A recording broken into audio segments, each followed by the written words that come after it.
안녕하세요. 매일 새로운 사연을 전하는 읽어주는 사연 라디오입니다. 구독과 좋아요, 많은 공유 부탁드립니다. 오늘의 사연 시작하겠습니다. 안녕하세요. 얼마 전 이혼한 30대 여성입니다. 법적으로 완전히 남남이 된 지는 한 달이 채 되지 않았고요. 그래서 그런가 아직 무뎌지지가 않아서 지금도 생각만 하면 속이 너무 답답하고 그래요. 그런데 주변에는 다들 좋은 일을 앞두고 있는 친구들만 있다 보니 제 속 터지는 이야기를 할 수가 없거든요. 그래서 이렇게 찾아올 수밖에 없던 거니 이해해 주시면 감사하겠습니다. 제가 이런 상황에 놓이게 된 연유를 이야기하려면 일단 남편이란 작자부터 어떻게 만났는지 말씀드려야겠네요. 남편하고는 같은 대학 선후배 사이였어요. 물론 알고 지내는 몇 년 동안은 남녀 사이라기보다는 그저 오빠 동생에 불과했지만요. 그러다 본격적으로 연애를 시작한 건 제가 사회생활을 시작하고 얼마 지나지 않아 어머니가 돌아가셨거든요. 그런데 저는 어머니랑 사이가 정말 각별했어요. 아버지가 돌아가신 이후로 어머니가 재혼도 안 하시고 저 하나만 바라보고 저 하나만 지극정성으로 키워주셨으니까요.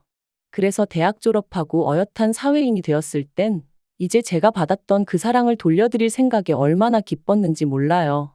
그런데 그렇게 어이없는 사고로 돌아가시고 나니 솔직히 별의별 생각이 다 들더라고요. 이런 말 뭐하지만 그냥 따라가 버릴까 하는 마음까지 들었다니까요. 그런데 그때 그런 저를 붙잡아준 사람이 바로 지금의 남편이었어요. 지금 돌이켜 생각해보면 그렇다고 뭘 얼마나 대단한 걸 해준 건 아니었지만 아침 저녁으로 제 안부 물어주고 저 힘내라고 출근길에 저희 집 앞에 들려서 커피 들려주고 그런 세심한 챙김에 제가 많이 의지를 하게 되었던 거죠. 그리고 이런 상황을 알게 된 외가 식구들이 좋은 사람 같으니 한번 만나보라대요. 참고로 아버지 돌아가시고 어머니가 저 키우시는 동안 외가 식구들의 도움을 많이 받았어요. 외삼촌의 도움으로 어머니는 계속해서 직장 생활을 이어나가실 수 있었고, 외할머니가 건물을 어머니한테 일찍이 증여해 주신 덕분에 경제적인 곤란도 피해갈 수 있었으니까요. 그래서 외가 식구들이 남편을 좋게 평가하고 있다는 사실도 제가 남편과 교제를 결심하게 된 결정적인 이유 중 하나였답니다. 남편과는 이후로 3년을 만났는데 만나는 동안 드라마에서나 나올 듯이 격정적이고 불같은 사랑을 한 것은 아니지만 그래도 늘 한결같고 별탈 없는 날들이었어요. 그리고 그때도 저는 제가 가장 힘들었던 시기에 남편이 제 옆에 있어줬다는 것에 대한 고마움을 간직하고 있었기에 결혼은 당연히 남편이랑 해야겠다고 생각하고 있었거든요. 그래서 남편이 결혼하자고 했을 때 고민 없이 좋다고 했고요. 그런데 시댁에 인사를 드리러 갔던 날, 솔직히 저는 여러 가지로 불편한 느낌을 받았습니다. 어머님, 아버님 중 그나마 아버님은 워낙 말수도 없으셨고 그래서 잘은 모르겠지만 어머님은 아니셨어요. 남편이 말하길 이미 제 가족관계라던가 제가 처한 상황에 대해서 충분히 말씀을 드렸으니 껄끄러운 이야기는 안 해도 될 거라고 했었는데 어머님께서는 마치 아무것도 모른다는 표정으로 이것저것 저희 부모님에 대해서 물으셨으니까요. 특히나 일찍이 돌아가신 아버지에 관해서 물으실 때는 저도 생각지도 못했던 질문을 자꾸 던지셨는데 그럴 때마다 제대로 대답하지 못하는 제 자신이 얼마나 한심하게 느껴지던지요. 그리고 저희 어머니가 돌아가신 사고에 대해서 자꾸 물어보시는 것도 너무 불편했어요. 특히나 보상은 어디서 어떻게 얼마나 받았는지 그런 걸 물어보시는데 얼마나 껄끄러웠는지 몰라요. 그나마 남편이 뭘 그런 것까지 물어보시냐며 중재를 해주지 않았다면 정말 눈물 콧물 흘리며 뛰쳐나올 뻔했다니까요. 어머님은 저에게 부모님이 두 분 다 안 계시니 당신 아들은 처가가 없는 거 아니냐며 사위 대접도 못 받게 생겼다 그게 생각만 해도 속이 상한다 말씀하셨고 지금 돌이켜보면 그런 말씀을 아무렇지도 않게 하셨던 어머님이 예의가 없으셨던 건데 왜인지 그때는 제가 괜히 죄송해서 몸둘 바를 모르겠더군요. 그리고 그런 분위기가 조성되면서 졸지에 남편이 손해보고 결혼한다는 식으로 분위기가 형성되었고 그렇게 얼떨결에 집도 차도 제가 해가게 되었습니다. 물론 집도 차도 전부 다 남편 이름으로 해야 된다는 어머님의 억지는 따르지 않았지만요. 아무튼 그렇게 신혼살림을 차렸고 남편과의 사이는 예전과 다를 바 없이 무난했어요. 하지만 그런 저희가 한 번씩 부딪힐 때가 있었는데 그건 바로 시댁 이야기, 돈 이야기가 나올 때였습니다. 특히나 어머님은 결혼 당시에도 말도 안 되는 혼수를 요구하셨는데 제가 들어드리지 않았거든요. 그랬더니 그때부터 걸핏하면 저희 집에 찾아오셔서는 말도 안 되는 트집을 잡기 시작하셨죠. 한 번은 제가 신혼이고 하니 좀 좋은 그릇을 써보고 싶은 욕심이 들었어요. 그래서 브랜드 그릇 세트를 장만했는데 그걸 굳이 저희 찬장을 다 열어보시다가 발견하시곤 이게 얼마짜리냐며 이런 거 남한테 보여줄 것도 아닌데 대충 쓰면 되지 돈이 썩어나서 이런 데다가 쓰냐. 또 제가 좋은 브랜드 가방이 몇 개 있었는데 그걸 어머님이 저 몰래 저희 드레스룸을 뒤지시다 발견하시곤 지는 아주 쌓아놓고 살면서 지 CM이랑 신우는 한 개를 안 사주냐며 제가 어머님과 신우 수준을 무시해서 그렇다는 억지를 쓰기도 하셨죠. 그리고는 어떻게든 제 걸 뺏어가려 하시는 걸 저도 목에 핏대 세워가며 안 된다고 막은 적도 있네요. 하지만 그래도 이때까지만 해도 또 시작이구나 하고 넘길 정도의 수준이었는데 지난 연말이었어요. 어머니가 돌아가시고 어머니 앞으로 되어 있던 건물이 저에게 왔는데 사실 말이 건물이라고 하지만 4층짜리의 소위 꼬마 빌딩이라서 제가 앉은 자리에서 떼돈을 벌고 그런 것은 아니에요. 그저 직장 생활로 버는 수입에 별도로 월세가 들어오니 조금 더 여유가 있는 정도였지요. 그런데 무슨 이야기를 하다가 그 월세 이야기가 나왔고 어머님이 제가 그 월세를 관리한다 하니까 그게 무슨 말도 안 되는 소리냐고 하시더라고요. 왜 월세를 네가 관리하냐 그러면 내 아들은 뭐냐 하시는데 저뿐만 아니라 이때는 남편도 황당함을 감추지 못하더라고요. 결혼 전부터 줄곧 제가 해오던 건데 그리고 건물이 제 거니 당연한 거잖아요. 하지만 이런 제 상식이 어머님께는 통하지 않았습니다. 어머님은 제가 남편을 무시하는 거라는 둥, 결혼했으면 공동재산인데 왜 저 혼자 독식하냐는 둥의 말도 안 되는 말씀을 하시며 저에게 화를 내셨으니까요. 그리고 이 일로 어머님과 제 사이에 감정의 골이 깊어져 연초까지 그 어떤 연락도 주고받지 않았죠. 설에도 찾아가지 않았어요. 아니 정확히 말하자면 어머님이 설에도 오지 말라고 하시더라고요. 제대로 반성하고 용서를 구할 것이 아니면 당신 눈에 띄지 말라면서요. 그리고 저는 반성할 일도 용서를 구할 것도 없었기에 어머님이 말씀하신 대로 찾아뵙지 않았던 거죠. 물론 남편은 그래도 그냥 말이라도 죄송하다 하면 될 거 아니냐 했지만 당시 제가 판단하기에 매번 말도 안 되는 어머님 말씀에 제가 조아리고 허리를 숙여대다간 평생 끌려다니며 살 것 같았거든요. 그래서 아니라고 안 가겠다 한 거였죠. 그런데 이때 저는 솔직히 남편이 제 입장을 이해해 줄 알았어요. 남편 본인도 어머님이 억지를 쓰고 계시다는 건 알고 있었으니까요.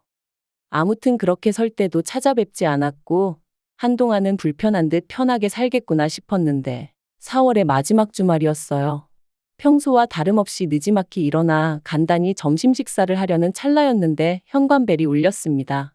그래서 밖을 확인하니 어머님과 신우가 와 있더라고요. 황당했지만 그렇다고 문전박대를 할 순 없었으니 얼떨결에 집 안으로 그 두 사람을 들였습니다. 그리고 집 안으로 들어오는 두 사람의 눈은 말 그대로 이것저것 훑어보느라 정신이 없었죠. 늘 그런 식이었으니 별로 놀랍지도 않았지만요. 아무튼 제가 주스 한 잔씩 따라주고는 어쩐 일로 오셨냐 물었습니다. 참고로 남편은 주말 아침마다 축구를 하러 갔기에 그때 집에 없었고요. 어머님은 주스 한 잔을 거의 원샷하듯 들이키시고는 당신이 곰곰이 생각을 해보셨다더니 말씀하시기를 제 건물 1층에서 신우랑 카페를 해야겠답니다. 당신도 집에만 있기가 갑갑하고 신우는 체력이 약해서 직장 생활은 어려워하니 이참에 두 사람이 같이 카페라도 해볼까 한다나요? 그리고 제 대답은 당연히 안 된다였어요. 일단 제 건물에는 이미 카페가 들어와 있었고 그 카페 주인은 사촌 동생이었거든요. 그렇다고 공짜로 하고 있던 것도 아니고 월세 따박따박 내가며 하고 있었고요. 하지만 어머님이랑 신우가 그 자리를 차지한다면 단언컨대 절대로 월세를 낼 사람들이 아니었어요. 가족이니 어쩌니 해가며 그냥 눌러앉을 게 뻔했죠. 그리고 카페 일이라고 성실히 할 사람들도 아니었어요.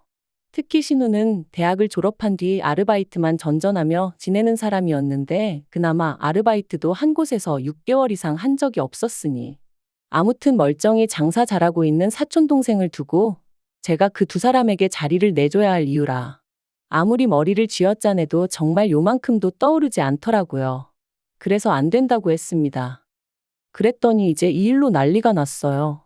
어머님은 저더러 너는 CM이 알기를 뭘로 알길래 이거 하라 저거 하라 하면 한 번을 내하는 법이 없냐며 이래서 부모가 중요한 거다, 가정교육이 중요한 거다 하시는데 어이가 없었죠.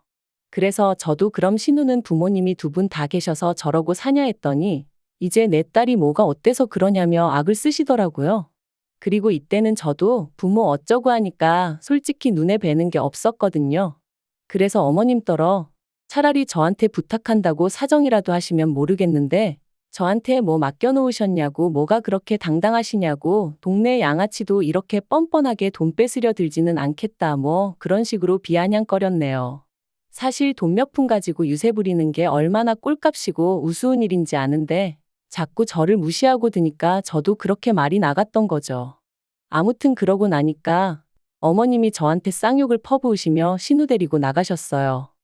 하지만 끝난 줄 알았던 상황은 끝이 아니었습니다. 한동안 심장이 벌렁거리고 가라앉지 않고 있었는데 생각보다 일찍 남편이 들어왔어요. 그리고는 좀 전에 어머님이랑 통화를 했다며 저더러 어머님더러 돈 없으면 납작 엎드려 기라 그랬냐는 겁니다. 어이가 없어서 당신이 아는 내가 그런 말을 할 사람이냐 그랬어요. 그랬더니 그럼 뭐 어머님이 거짓말이라도 하셨다는 거냐며 이러나 저러나 제 잘못으로 몰아갔고요. 그리고는 급기야 남편이 어머님 기분 좀 맞춰드리고 살면 안 되냐면서 어차피 저는 어머니도 안 계신데 그럼 그냥 시어머니를 어머니다 생각하고 따르면 되지 않냐고, 자기 어머니 그렇게 나쁜 사람 아니네 어쩌네 하는데 정말이지 뭐라고 말을 해야 할지 모르겠던걸요. 그래서 제가 어머님은 나를 딸처럼 생각해 주시냐 물었습니다. 당신이 보기에 어머님이 신우를 대하는 거랑 나를 대하는 거랑 같아 보이냐고요. 하지만 남편은 계속해서 어머님의 잘못을 인정하지 않았고 어떻게든 오로지 제가 숙이고 들어가기만을 바랬습니다. 그러더니 급기야는 한다는 말이 그러면 앞으로 자기는 회사 월급 받아서 전부 다 시댁에 주겠다대요. 어머님이나 신우나 어떻게든 돈을 벌어보려고 저한테 부탁을 했을 텐데 제가 안 들어줘서 이렇게 되었으니 그 책임을 자기라도 져줘야 하지 않겠냐면서 말이죠. 그래서 그러면 그냥 이혼을 하자고 했어요. 이혼하고 아예 시댁에 들어가서 당신 부모님이랑 여동생이랑 걷어먹이며 살라고요. 막말로 내가 무슨 자원봉사자도 아니고 당신이 지금도 우리 가정에 기여하는 바가 되면 얼마나 된다고. 그런데 이제 월급까지 안 가져오겠다 하니 그럼 내가 당신을 왜 걷어먹여야 하냐? 나 그런 취미 없다. 그러자 남편이 저더러 말하는 싸가지가 있네 없네 하더니 그대로 자기 핸드폰하고 차키 들고 나가는 거 있죠? 그래서 나갈 테면 나가라고. 그리고는 저도 바로 현관 비밀번호 바꿔버렸네요. 그런데 지 잘났다고 나갈 땐 언제고 다음날 저녁이었는데 현관문 밖에서 삐리릭 소리가 나더라고요. 그래서 인터폰으로 내다보니 남편이었어요. 그래서 제가 거기서 뭐 하냐니까 왜 현관문이 안 열리냐면서 비밀번호 바꿨냐고 성질을 내대요. 어이가 없어서 그래 바꿨다. 내 집인데 내가 바꾼 게 무슨 상관이냐 해버렸습니다. 그랬더니 저더러 진짜 해보자는 거냐면서 너 이러면 나랑 못 살아 이러는 거예요. 그리고는 자기까지 저를 떠나면 제 옆에 누가 있기나 하겠냐면서 애비애미 다 죽고 남편한테 버림받고 사람들이 얼마나 비웃겠냐는 거였죠. 그리고 그런 소리를 듣고 있으니까 정말 온몸이 부들부들 떨리더군요. 내가 한 입을 덮고 살던 사람이 이렇게 비열한 사람이었나 싶은 게. 그런데 그때 사실 제 옆에 외삼촌하고 사촌동생이 다 있었어요. 제가 당장 월요일에 남편은 출근해야 하니까 분명히 지 옷이든 뭐든 가지러 올 것 같았고 그러면 단둘이 마주쳐야 하는데 그게 왠지 겁이 나서 와달라고 부탁을 했어가지고요. 그러니 저희 외삼촌과 사촌동생까지 남편의 막말을 다 듣게 되었죠. 외삼촌이 뭐 저런 놈이 다 있냐 하시면서 단박에 뛰쳐나가셨어요. 사촌동생도 같이요. 그리고 저희 사촌동생이 지금은 카페를 하고 있지만 원래 유도선수 출신이거든요. 그래서 동시에 두 부자가 남편을 가로막고 서가지고는 방금 뭐라 짓거렸냐 다시 말해봐라. 그러니까 저한테 막 퍼부어댈 땐 언제고 찍소리도 못하더라고요. 자기가 홧김에 한 말이지 진심은 아니었다 뭐 그런 뜻이 아니었다 해대면서 말해요. 그 꼴이 얼마나 우습던지. 아무튼 그런 소리까지 듣고도 남편이랑 살겠다 생각하면 제가 말 그대로 배알도 없는 X 아니겠어요? 남편한테 헤어지자 했습니다. 네 말대로 부모도 없지만 그렇다고 너라도 있어달라고 매달릴 만큼 나 궁하지 않다고 너 같은 건 트럭으로 갖다 줘도 싫다 그랬네요. 그리고 그제서야 남편이 사람이 살다 보면 말실수도 하고 그럴 수도 있는 거 아니냐며 자기도 제 말이 거슬렸던 적이 한두 번 있던 게 아닌데 자긴 다 참았답니다. 그런데 저는 왜 못 참아주냐면서 너무하네 어쩌네. 하지만 그러던지 말던지 결국 협의이혼으로 잘 마무리되었어요. 제가 타던 차 남편한테 준다고 했거든요. 그거라도 줘야 먹고 떨어져 나갈 것 같아서 그런 거니 바보같이 그걸 왜 줬냐 그러지는 마셔요. 저한테는 그런 거라도 주고 남편에게서 벗어나는 게 그 무엇보다 중요한 일이었답니다. 남편한테는 지금도 사실 연락이 와요. 자기가 반성 많이 하고 있고 시부모님도 신우도 저한테 많이 미안해하고 있다면서 이번 일을 통해서 우리 진정한 가족으로 거듭날 수는 없겠냐? 한마디로 개수작 부리는 거죠. 물론 저는 웃기고 앉았다고 됐다고 했고요. 그리고 어디 가서 죽어도 소식 전하지 말라고 했네요. 하나도 안 궁금하고 알고 싶지도 않으니까. 그래도 쪽팔린 것도 없나 봅니다. 계속 미안하다 기회를 달라 해대는 거 보면 말해요. 하지만 걱정 마세요. 정말 요만큼도 흔들리지 않을 거니까요. 하늘에 계신 부모님이 저를 보시고 더는 걱정하고 눈물 찌으시는 일 없도록 살 겁니다. 제 인생은 제 거니까요. 긴 이야기 들어주셔서 감사합니다. 오늘의 사연은 여기까지입니다. 구독과 좋아요, 알람 설정해주시면 앞으로 더 좋은 사연으로 찾아오겠습니다. 감사합니다.